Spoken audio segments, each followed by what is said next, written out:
Hello, it's Silvia here, and we are almost ready to start the live interview, the first episode for Embody Your Truth.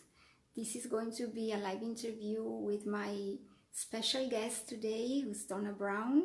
She's going to connect with us very soon. In these first moments, we are getting ready. So as soon as I can see her live, I can add her to the conversation. Meanwhile, let me introduce myself. I'm Silvia Camerini.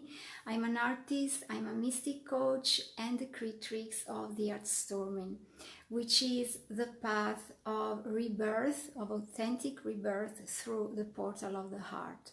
In the Heartstorming, I highlight how we can reach our core essence and be able to face it and embody it and express it fully into the world. And so I also guide you through this process, and as a passionate mentor, your passionate mentor, today I am so honored to interview Donna, who is a special woman. She is full of wisdom and life experiences, and I'm just looking forward to connecting to her and to, share with you her experience so that you can be inspired, motivated along your path towards your greatness, and hopefully you can find that force, that courage, that strength to embody fully who you truly are, who you came here to be. So right now, let me check that all the details are fine. I may just pause the video for a moment, or I just come back in a moment, and I'm going to leave you. Let me see here.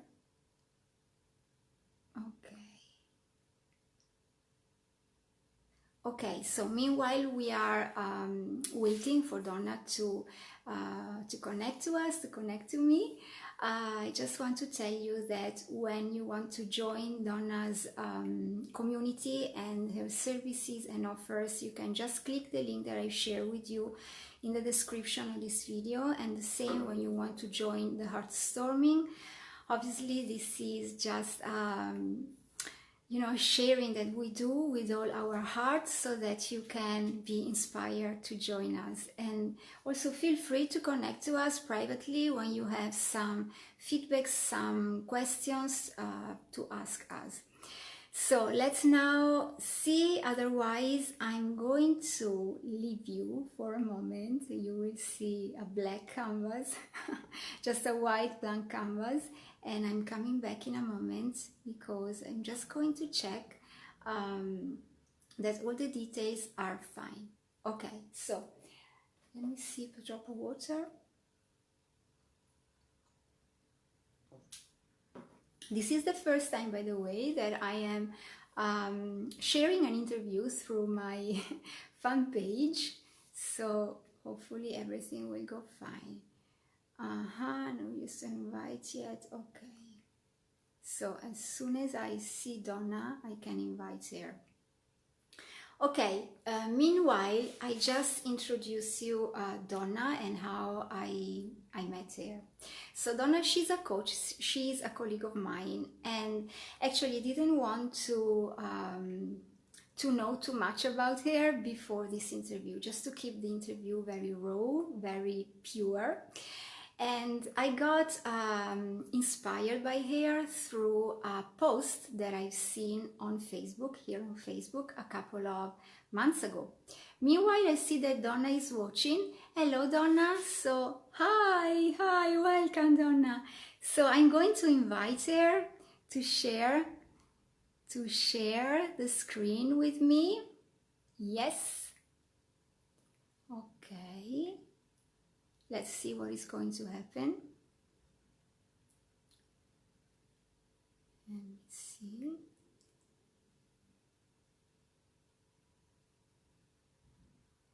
Okay, so allow users to send a request to join your broadcast. You can add them at any point. Yes. And I'm going to invite Donna. Okay. So Donna, As you're hearing me, you should be able to join the live right now. I enable the option. Let me see. Yes. So you can send me a request to join the broadcast so that I can add you then. Because from here, this one is not working. I don't know why. Have you checked your video, Donna? Your screen, is your screen horizontal? Hopefully. Because yes, here it is. Approve. Okay, that's fine. Just a matter of time. I guess maybe of connection as well. I approve you. Okay. It says there's no answer from you. I don't know why. Okay, so I approve you again. You should receive an invitation to join the broadcast. Okay, add. Yes, I answered. I answered your request. I said approve and add. But there is no answer from the live video. I don't know why actually. Would you like to exit the call and then come back again, Donna? Shall we try this way? Otherwise, I'm going to turn again the video and we can do it vertical.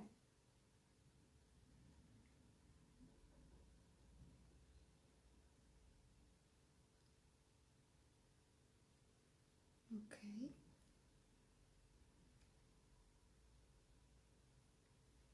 Let's see what is going to happen, and when it will work, we can do it again. We can do everything again.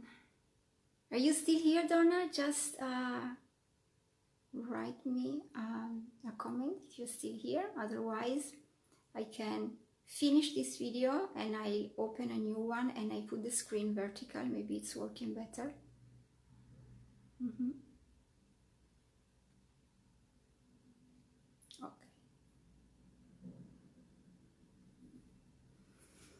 Okay, so we can, I guess that we can delete this video, this part of the video.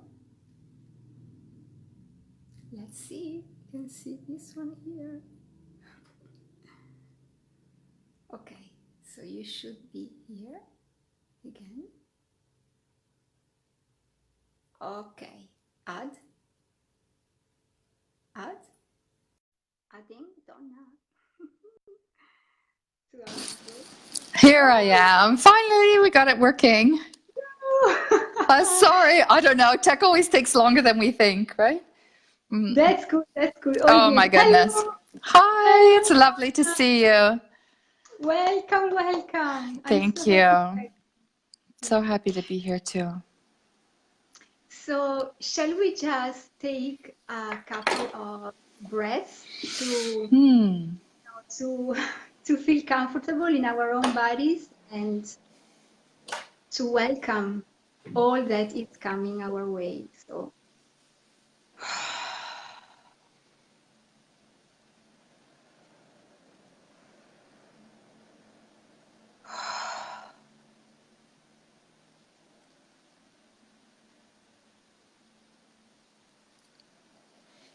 okay, magical. Right. So I'm truly happy, Donna, to be here with you. And I was just sharing at the beginning of this broadcast that I didn't want to find out too much about you because I wanted to keep the video pretty raw and I wanted to discover you. Oh, thank you. That's perfect.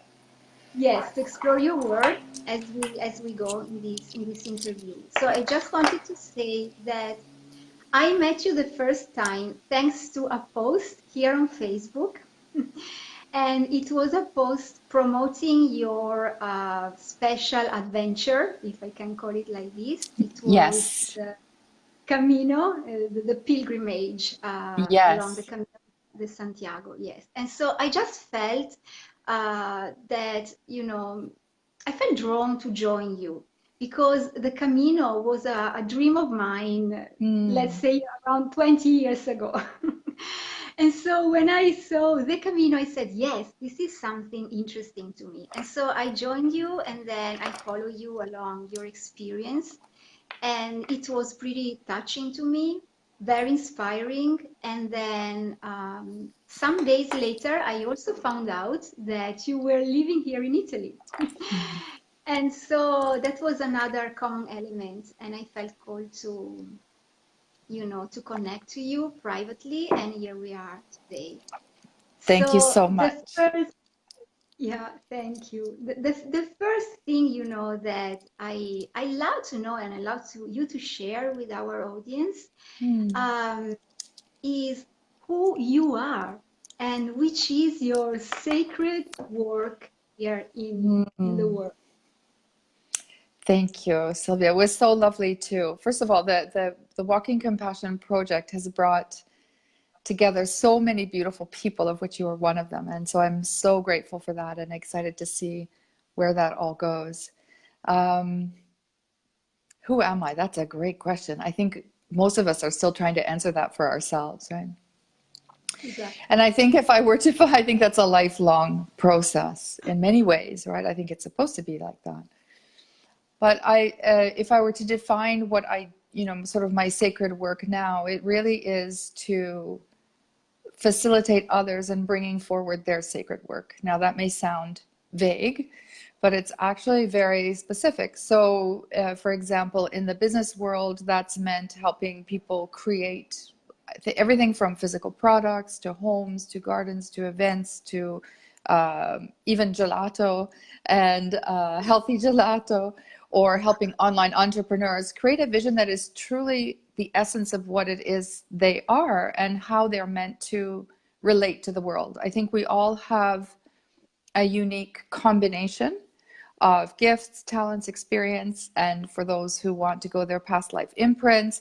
And this all brings us to see the world and relate to the world naturally in a certain way. And it's by deepening that expression and understanding more of ourselves that we can bring more to the world. So I feel that even in our businesses, for example, that's kind of the first thing, to understand who it is that you are and what is unique about you, that sort of that unique combination of things that only you know how to do, that people are actually looking for. And so for me to facilitate that is one of the greatest joys and pleasures of my life. And so that can be from coaxing out the essence of a physical place through design, through what could be called renovating or garden design or something like that, but it can also be the positioning of a company.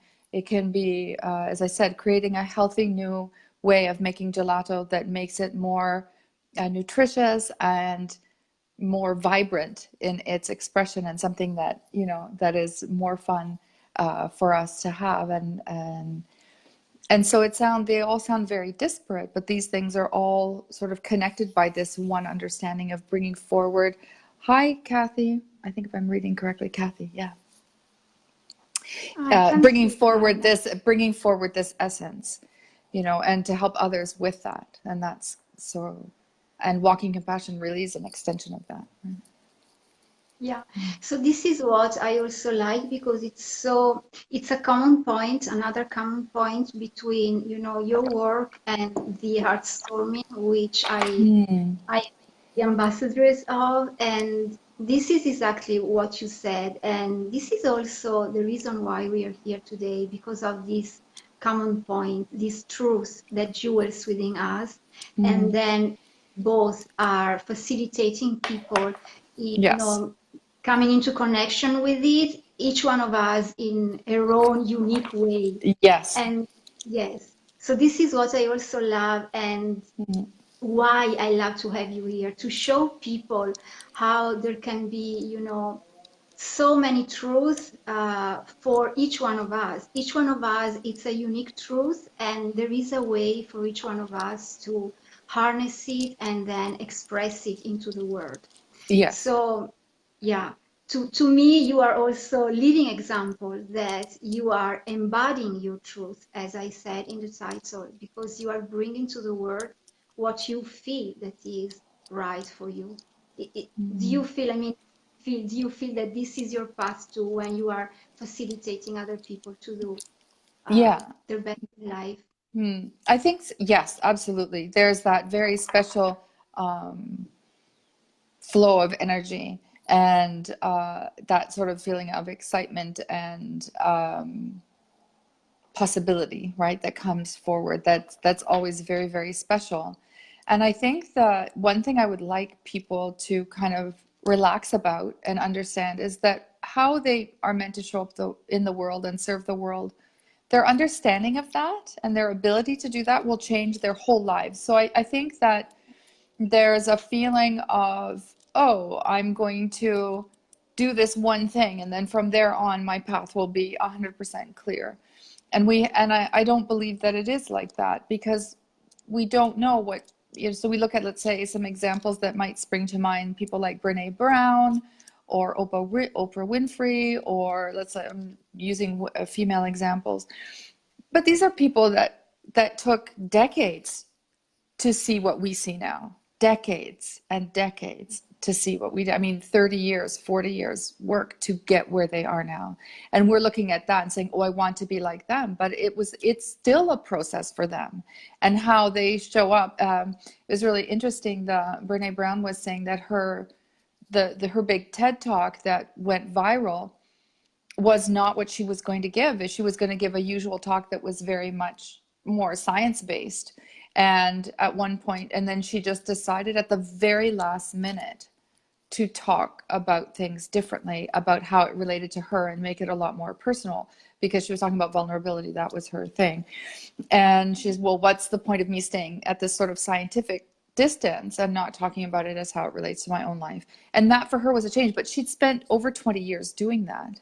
And so we have this feeling, sort of looking out, looking into, out on the outside into other people's lives, and seeing what they have and what they're doing, and thinking, oh, wow, I wish, that penny doesn't drop. Lots of pennies drop along the way, but it's never just one thing, one moment. And once you found that, oh, that's kind of it forever, and everything is kind of solved and done. I think it's an ongoing process for our whole lives. So Yeah. that's kind of a long way of answering. Do I feel like I'm embodying it? So the short answer is yes and no, right? And that's the longer answer. I feel that it's always becoming. Yeah. So I feel that what you just shared, it's a great hint as well to be consistent in what we feel right for us, and be in consistently aligning and being flexible with what we feel that is right for us, so that we can adjust the way, Yes. every day. And as you say, it's an ongoing process. Every day it's a little different, and every way we are moving towards that vision that we may had at the beginning, and that is perpetually changing. So it is as if we never reach that point, because when we get very close, there is a little, element or a little detail that is changed when we compare it to the beginning. And Yes. so this is also the fuel to keep growing and to keep expanding. And another element that I felt important to highlight is this intuition that we have. So as you said, Absolutely. we may just change our decision, our choice, just a few minutes before to be there, a few minutes before to show up. Why? Because we again feel something, a force, a voice that is pushing us towards a different direction. So also intuition, it is very, very powerful to embody our truth in this process. What's your feeling about this? No, absolutely. I think that the other thing is, I've had people come to me and say, oh, I did this thing and it was really, really successful, like really successful. And then I went to do something, then I focused, let's say they were sort of doing something in the online space. And then I was working offline. When I went back online and started offering the same thing, zero. I said, well, because you're not the same person. You're not the same. So for you to offer something like that is like serving leftovers, energetic leftovers to people. So that's why things that do really, really well have a you know, people sort of more businessy to people will call it, they'll have a shelf life, or there will be a natural arc to things. But when you think about it, it makes sense. We're always changing. So to feel free to just drop things and say, no, I'm not doing that anymore, is I want to do something different, or I want to present my work differently, and allow it to shift as you change. Because we're not the same people we were a year ago, 2 years ago, 5 years ago, 10 years ago. So to continue to show up in the same way really is like stunting our own growth, and people can't really experience the benefit of what we have to offer if we just keep it very sort of structured and limited in its view, and are not willing to sort of allow it to shift and change, right? Yeah. So shall we also say that along this process we are called to detach a little bit from the whole process? I mean, to be ready, you know, to change or to let go something that doesn't serve us anymore. Well, attachment and aversion are the two big things, right? That keep people sort of spinning in a sort of, that's what the ego latches onto, the attachment to something or the aversion to something. The aversion is, oh, I don't want that to happen, and the attachment is, I want that, you know, the attachment to a result, like I want money, or I want to meditate, I want to lose weight. And the aversion, I don't want to lose clients, I don't want people to not, you know, like what I do anymore, or I don't want people to judge me. These things are all very sort of ego based. So that lack of attachment is something that we all need to develop on all levels for us to be able to actually hear what's of more to our benefit. Let's put it that way. And you know, you mentioned the Camino at the beginning, and it's really interesting, and I can bore people about the Camino for years, and I probably will, but it's kind of like a crucible of life, really, because it's very, very much pared down to what you have to do. You really just need a place to sleep, food to eat, and keep yourself warm and dry and clean and walk. And that's kind of it. It's a very short list, and healthy, I suppose. It's a super short list. And as I took on that project for other people that we can talk about in a second, but what happened was I took on a larger project, and this thing that I wanted to do for others. And in the process of doing that, my health had suffered, not because of that, but my health had suffered. And until I truly stopped and thought long and hard about how I was going to actually look after myself and take the actions necessary to look after myself, was I able to do something for others. And it really just struck home, it brought home to me something that, you know, we kind of know intellectually, and sometimes we know it sort of in our bones and in our soul and emotionally and vibrationally, but we also forget it so much, is that the most generous thing we can do for other people is to look after ourselves absolutely and completely, which sounds counterintuitive, but only by doing that are you able to have more self-awareness, to show up with a better vibration, to have to be more clear-minded, to be less fraught with ego considerations like, are they going to buy? Are they not going to buy? Are people going to like this? Are they not going to like it? All that stuff, all that chatter, and to just show up and just allow, because what you do feels so good to you. That in itself is just, even having imagined it is almost satisfaction enough, which sounds kind of weird. And in that sense, you're able to show up for people in a very, very different way. And so, yes, so again, the short answer is yes, lack of attachment always to everything, which doesn't mean being not invested in the result in some way, but it's not this, oh my God, what will happen? It doesn't mean not working towards something, but it means not being attached to a specific result. Yeah. I hope that And makes so sense. Yeah, I mean, to me, yes, It's like, it seems a kind of nonsense, because you know you have to be focused, but you don't have to attach too much. So it's a balance of everything, of so many details. So would you share with us why you decided to embark on that journey, the Camino, the oh pilgrimage, yeah. and which is, you know, this link, as you were successful in what you were doing and you felt that you were embodying your truth, why choosing to detach completely from that life and go into a totally different adventure? Okay. So that I was completely embodying my truth? No, I don't actually think I was. I was very much uh, caught up in a process that lasted for 7 years. Um, and in many ways, it's not over. But this a 7 year cycle is a completion cycle, though a lot of people will know. But it was a very, very contentious separation and divorce process. Extremely contentious on the other person's part, not so much on my part. And that really, I allowed it to throw me off center. I wasn't able to sort of withstand the storm of everything that was going on around me, and I allowed myself to be caught up in the fear and the anxiety and the loss, really, because you go through so much. Even at the best of times, there's a lot of letting go involved in ending a long-term relationship. And I really felt like I had been frozen and unlike myself and not in my truth, and things were not, and I wasn't able to find solutions. And I'm a very creative problem solver, which is why people have, companies have paid me a lot of money to sort of solve problems and see solutions and find things for them that I just couldn't, but I couldn't find them for myself. And I had been kind of like, hitting my head against this brick wall for years, literally years. And I realized that, okay, if there's no solution in the sort of the traditional way, I need to sort of do something that's really disruptive, which is what I also recommend to people. Do something that is so disruptive, whether I did something long and something extreme. You don't have to walk 880 kilometers, to disrupt your life. It doesn't have to be quite like that.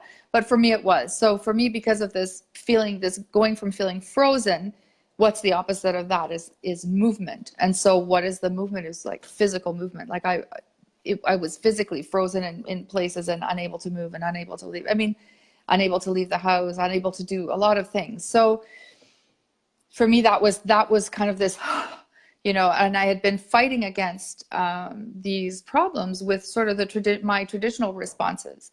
And my traditional responses were to be very creative and to try and be active. But I had come from such a place of depletion that I wasn't able to actually act on those things. And I realized that I had been fighting and but very ineffectively. Let's put it that way. Fighting to rebuild something. I mean, I left the city I lived in for over 25 years or 28 years. I lost the houses. My children who are now grown up, they went out on. I mean, so many things were gone, right? And all of a sudden, I was like, whoa, okay. And then there are still other things that are still up in the air. Let's put them that way. And I just really felt that I needed to, because I hadn't found solutions, I needed to stop looking for them, basically. It's like, okay, you're not a stupid person. You've solved so many issues, so many problems, so many things in your life. If it's not working out this way, then maybe you're looking in the wrong place for the answer, like the traditional answer, right? Which sounds weird. So the question is, where should I live? I have no idea. I know I won't be living where I am. This is not a permanent home. And I still don't know, but I've decided that it's no longer an issue, which is weird. So the Camino for me was a big break. It was something very disruptive. So when you feel that you're very, very stuck, when they say go and take a walk. So the short thing is, like, if you're sitting there trying to find an issue, like an answer to a problem, like go up and take a walk, go for a walk with a dog, go see a friend, go to a movie, do something else that just takes your mind off the problem at hand, just to allow because we're kind of forcing an answer. And so that's what got me onto the idea of doing the Camino. I actually had a different plan in mind, and the Camino was a training ground, but that was really, I think you'll see that, I think you'll agree that a lot of times in life we do things for a reason, but the real reason we are on that path reveals itself later on. So that was a very long way of saying why I started that. But then as I started looking at it, it was like, okay, I'm going to do this. And then I chose the French way. I was going to walk the whole way. I made this big choice that I wanted to do something I'd never done. I'd never owned a backpack. I'm not the hiker. I'm not the I'm coordinated, but I'm not the person who's always out there doing some sort of athletic thing. You know, I'm pretty coordinated when I actually try to do them, but that's not my main gig, let's put it that way. So to me, that was also a challenge, like to do something that was completely unexpected for me and you know, what that I wouldn't normally choose for myself. And as I started looking at the dish, so I thought, okay, that's cool. And it was feeling okay. It wasn't feeling like this amazing thing. And then I started looking up the different traditions along the Camino to see, well, what's it all about? And there's this beautiful tradition that's over 1,000 years old, that of taking a stone from your place, from where you start. And this stone is really the symbol of what you want to release. And that really, really struck me. And there's a very specific place about 2/3 of the way along the Camino where you lay this down at this iron cross that has been there for, again, hundreds and hundreds of years. And that seemed like a very powerful thing for me. It's like, okay, that feels good. But again, it was all about me. And I was like, this feels okay. It doesn't feel amazing. I thought, okay, I'll do it for my kids. That felt a little bit better. And then I thought, because I am practicing Buddhist and that's sort of my background, it's just like the tradition there is to offer the merit of whatever you're doing for the benefit of others. So I thought, okay, I can do that. I'm going, well, that felt a little bit better. And then I just had this moment that was, so it just opened my heart in this huge vision. Well, what if I actually offered this to other people and they made the choice? Because agency is everything, right? Taking responsibility and choosing something for ourselves is everything. So I thought, as much as I can offer this for other people, what if I invited people to take this opportunity for themselves? So to take active part in it and decide what they want to release and know that this was going to happen and know that this stone, it was like one stone for everybody. It wasn't a stone for each person because I couldn't carry that many. But yeah, exactly. I was relying on quantum physics and all that stuff to just say, it's like, this stone can hold everything. It doesn't matter how much. This is one stone. And then that for me was a huge, it was very moving. Like at the beginning, I couldn't talk about it. I would just burst into tears at the time, right? Thinking of what that could actually mean for people. Yeah, I can't go back into that too much. I have to kind of ride the emotion without going into it, or I can't really talk about it. But it just, what came out for me was so big, was so immense, and so much bigger than I was. It was exactly what I needed for me, but it was for other people. So this is something that when people say, if you want to make others happy, do something for others. If you want to make yourself happy, do something for others, right? That's what Dalai Lama says that. And the truth of that is that it's just like, because we all want to feel part of something bigger. So these transpersonal things, this sense of being part of a whole, or sense of helping someone change something about their lives, is so, so powerful. And so that's how Walking Compassion started, was the offer to do this. And it was very moving to me, the people who joined, and you're one of them. And 1,500 people joined this initiative, and it was, to me, almost a little bit intimidating, right? There's a part of us going like, whoa, okay, that's a lot of responsibility. But it's like, okay, it's actually not me, because I'm not doing anything. I'm just a conduit for something. It has nothing to do with me. I don't have to have any intrinsic qualities other than just being willing to create the possibility for people to realize that this is available to them. And yeah, so that's how this started. But at the time when this vision came through for me, it was like, so how many people is this for? And I heard 100,000 people. And it's like, well, that's a lot of people.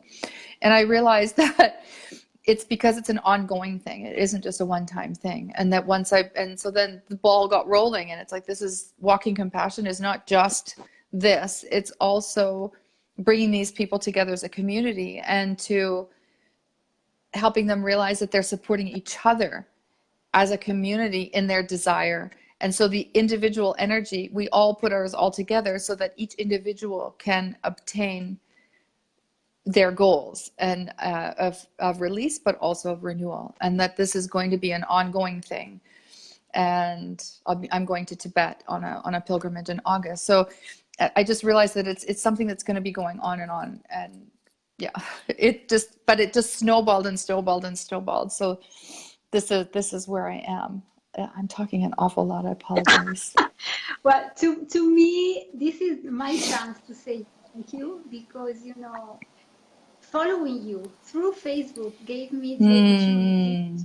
to be on the Camino as well. Yes. Oh, so So, beautiful. yeah, in a way, it was my manifestation of my dream, because Hmm. I had, Absolutely.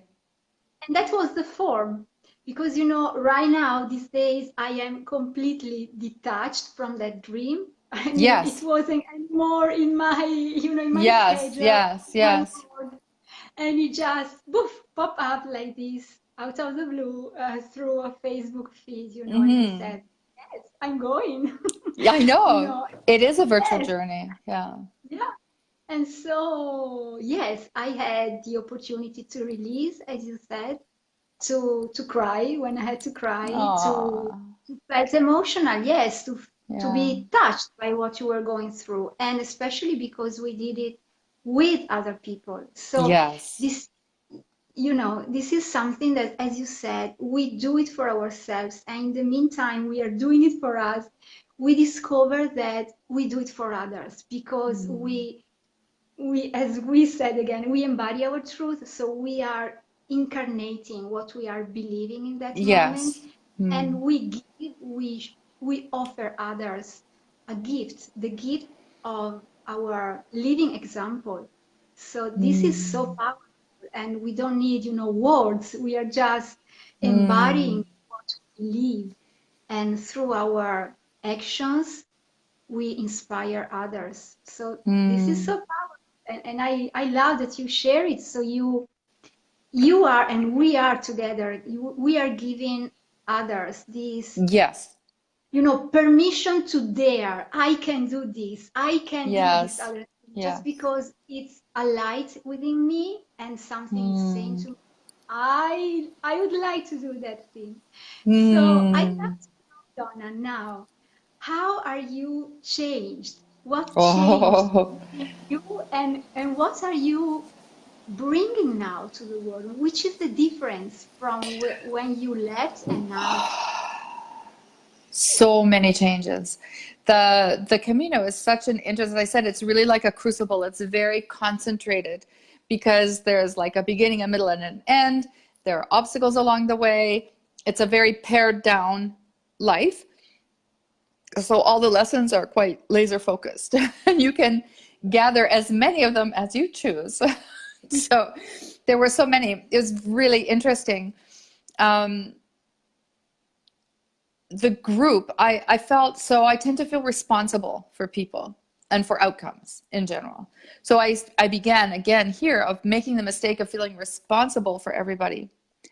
But that isn't asked of me, but it's not asked of anybody. It's not just asked of me, but it's not really asked of any of us to be responsible for other people. Everybody's responsible for themselves. And so at the beginning, I thought, oh, how can I do that? That's a lot of responsibility. But it's like, whoa, okay, wait a minute.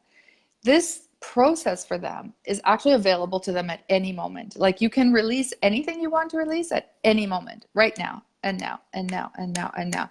So it doesn't matter. It's just sometimes it's nice to have the support of a community.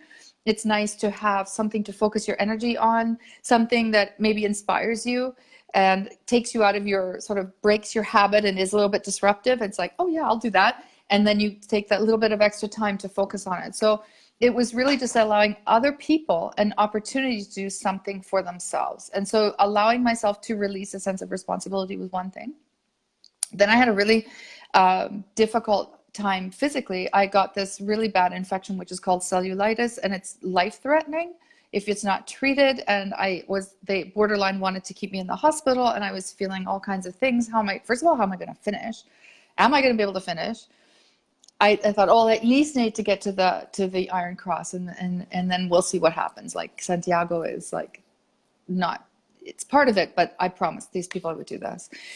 But when I had to, and I was waiting, I had just a really, really, really rough time for over a week. And by the time I finally got to a place where I could actually get help, they said it was very serious. And then I had to kind of tell everybody, it's like, I had this thing, guys, and I've had to stop, and I'm not sure exactly what's going to happen. And I felt horrible. And just the love and support that came through for people was amazing. And I wasn't used to that. Well, I'm not used to that. I'm still not used to that. And that for me was really surprising. I set out to support other people, and here they are pouring in all this love and support. And this one person, I can't remember who it was, said, well, you promised that you would do it. You just didn't promise when. So don't worry if you can't finish it now. And it was just like, wow, I didn't expect that. I thought, how am I going to, it's like, oh, but you said you would. And people like leaving the group or canceling themselves from the email list. I don't know. I didn't know what was going to happen. And that for me was very, very surprising. But what happened after this physical challenge, so that was one thing. The love that I got from other people was not something that I expected. And I realized I really, really needed at that time to be able to actually continue. So that was interesting, right? It's challenging for a lot of people to receive, and I'm one of those. So that for me was a big thing. The other thing was, because I'd had this issue, I had to stop carrying my backpack. And this is where it gets fun. On the Camino, lots of people have a judgment about people who don't carry their backpacks, like they're not real pilgrims. Okay, so what is a pilgrimage? You know, it's like, and I took on that belief as well. So I felt terrible about not being able to carry it, but they said, listen, you won't heal if you keep carrying it, and crying, oh, ciao, Valentina. And I kept a very small amount of things with me, like just the absolute essentials. And it was really like the shell, the compost, like the Santiago shell, the stones, because I actually had 7 stones, and my water and my phone and money. Like that's really literally all I would carry. And it was like, whoa, this feels amazing. This feels amazing. I felt like I had released all the weight of everything that I was carrying all these years that had just been weighing me down like a dead weight.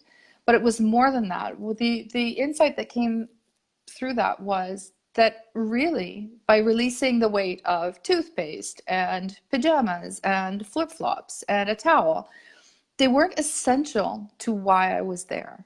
Carrying them, they were essential for me to have, but they weren't essential for me to carry. It's not the same thing. So what are you carrying that you don't need to carry?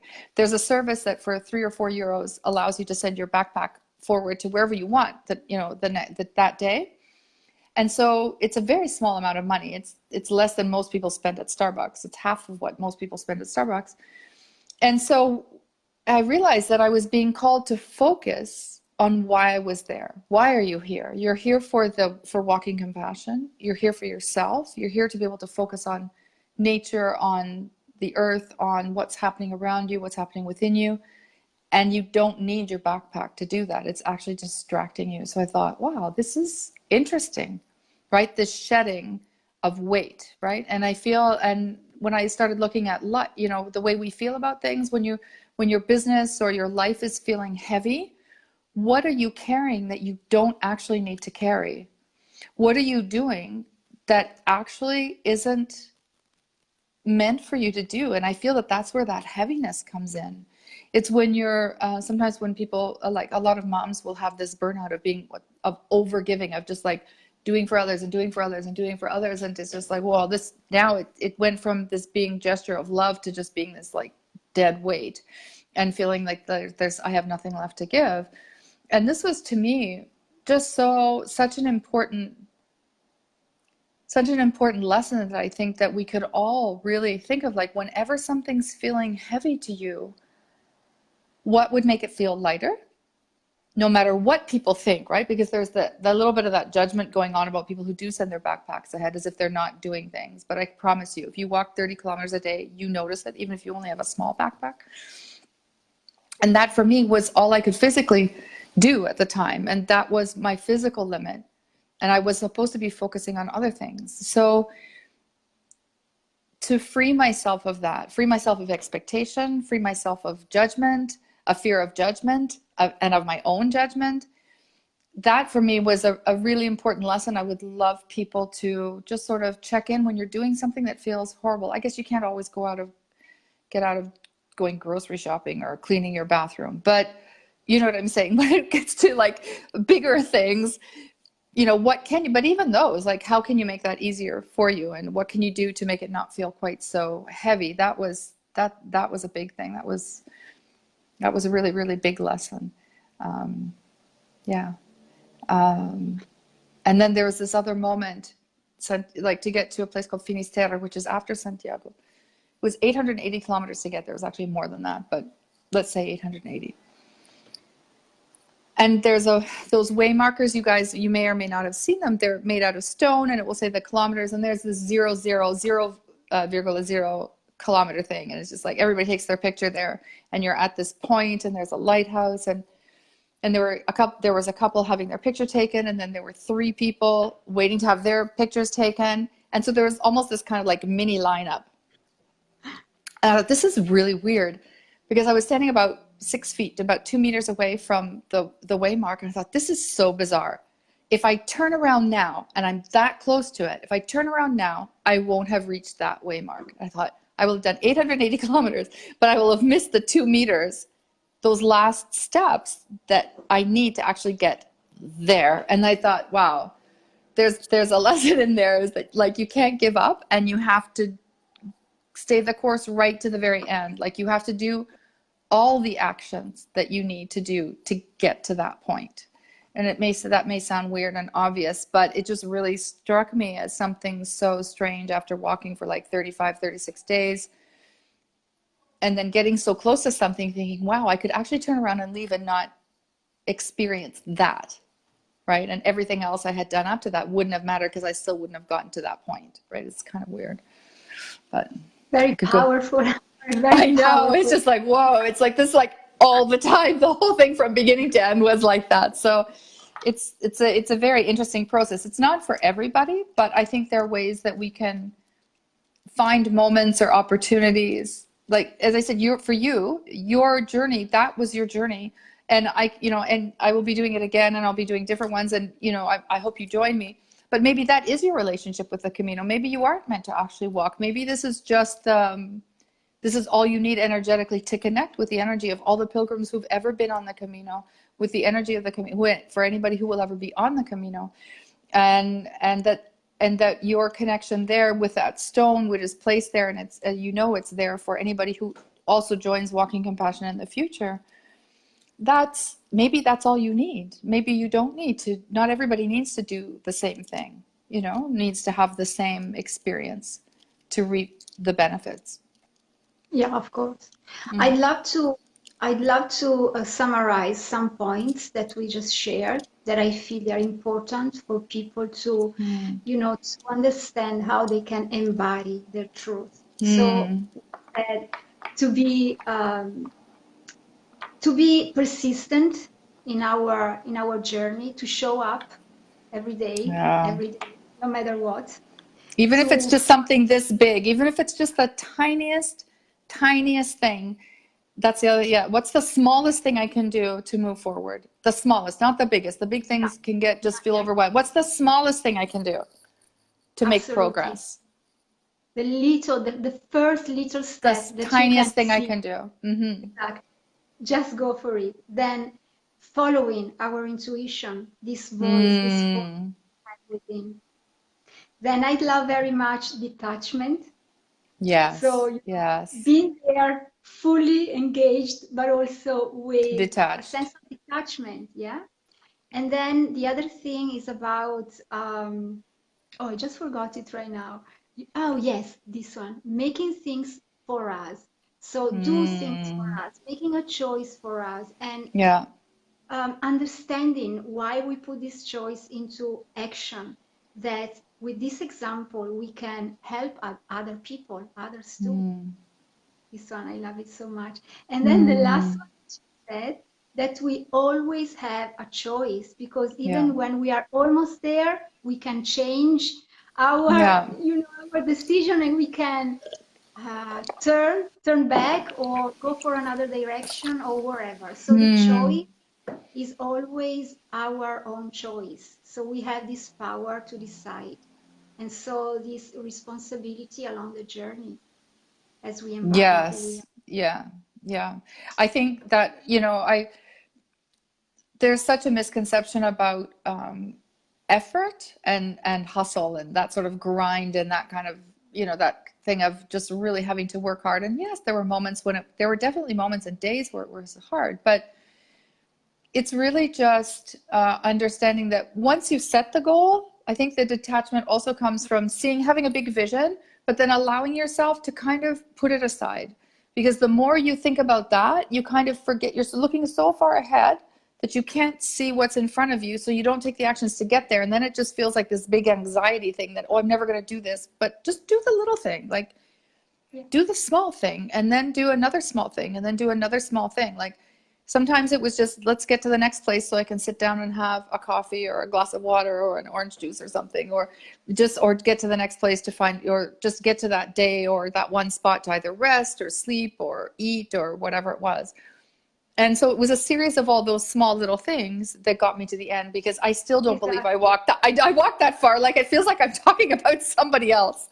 When I say I walked 880 kilometers, it was just like, whoa, right? And I think that we all allow ourselves to just spend so much time thinking of this big thing, and then we start making all the lists of everything we need to do to get there, and then it just all kind of explodes on us, and we just feel like it's impossible. But it's just keep it small and keep it simple, and if it starts to feel not like you, or like you're not enjoying it anymore, it's like, well, what would I need to do to enjoy that? I think we've also been misguided and taught that we need to, that work is I don't even like the word work so much.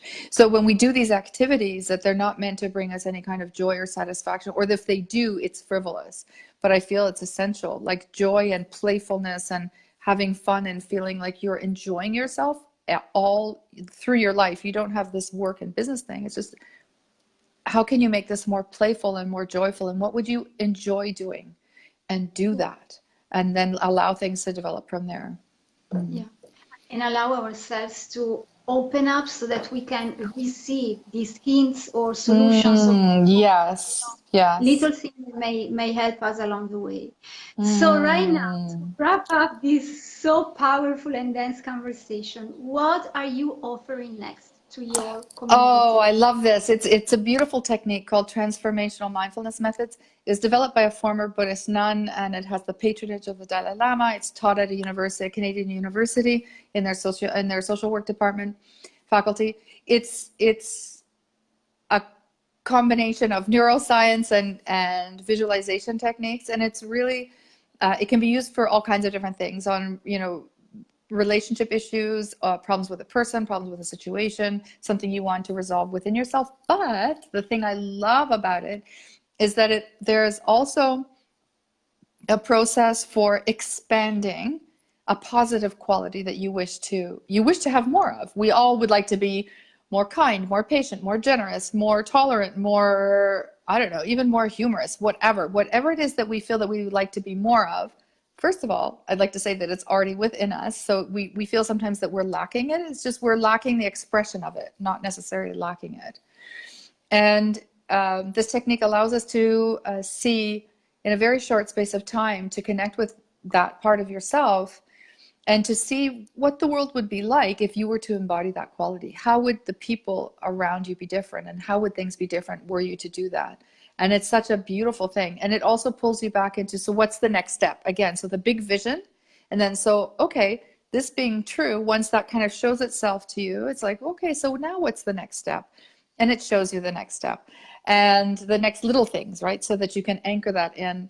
And it's a wonderful, wonderful, gentle yet powerful process. So I'm doing that on Sunday. It's going to be recorded. And then as a business mentor and a creative and a guide, a meditation guide, and all these things that I've done all my life, I'm putting all my everything I know to guide the group for 7 days in a dedicated Facebook group, to anchor in what came forward for them to share, for anybody who misses the live and does the replay and wants to ask me questions. And it's super, super, super, super, super, super affordable. It's $44. And so I really hope that a lot of people do it, because these are sessions that are generally only done one-to-one, and there are not that many opportunities to experience something so powerful and fun, because this is all about creating something positive, right, in the world. So I hope people join. Great. So I want to say to people who are watching us that the link to join this experience with you, it's in the description of the video. Oh, It's very lovely. easy. Oh, Just click thank you. there. Very, very, very easy. Okay, Thank so you. yeah, to join Donna's community, so your community, your Facebook group, your Yeah. experience with these powerful techniques, and also when you desire to join the Heartstorming, you have the link Oh, below, right? yes, beautiful. Yes, they're very So, they're different and similar, and this is what's lovely. I think yeah, all these different type ways of showing up layer in and allow everybody to have a very rich and beautiful experience. Yeah. yeah, what we shared today was indeed the core of what's the Heartstorming as well. I love that Mm, it was voiced by another woman, another being, yes. so that we can perceive how there can be thousand different ways to express who we are.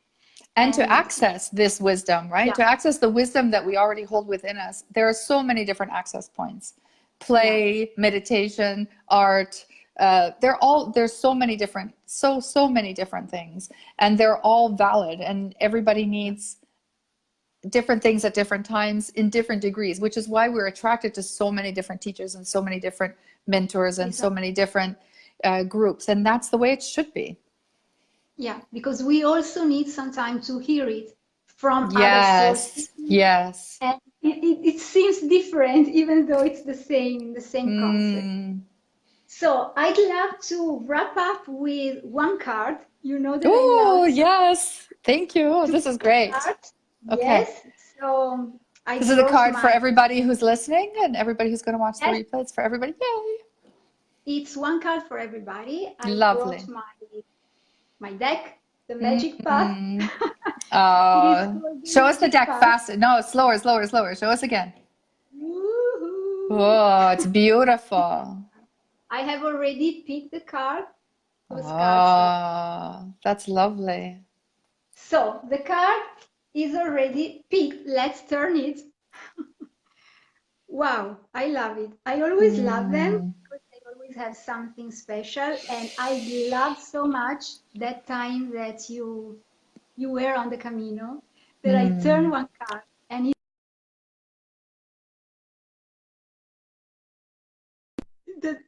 there was, I can still see you. By the way, I Okay, it carry froze. on. Okay, so yes, sorry. What was the card? I can see you. I can see Yeah. you. So the card that I picked when you were in the Camino, it was the card number one, the journey. Mhm. There was a Yes. woman walking Yes. bare feet, and there was the shell, the I shell remember that is. that. That was Yeah. beautiful. So it was so powerful, and that's why I love cards. The card for us today is breath. I'm gonna show you Mm. second, and it says, relax to be the soft conduit through which life Mm. unfolds itself. Here it is. Beautiful. Yes, what we were So, talking. Oh, that's so beautiful. Softness is what we were talking about, right? yeah, shall Mm. we take as the lesson of this sharing today? Mm. So, we started by breathing to reconnect to our peaceful center.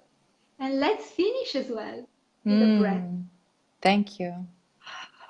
to remember that the more we become soft, the more we can allow life to flow through us. And so we can open up with more ease and we can embrace with more ease as well all the opportunities that are already here for us. It's just a matter for us to allow them to come into our life. Beautiful.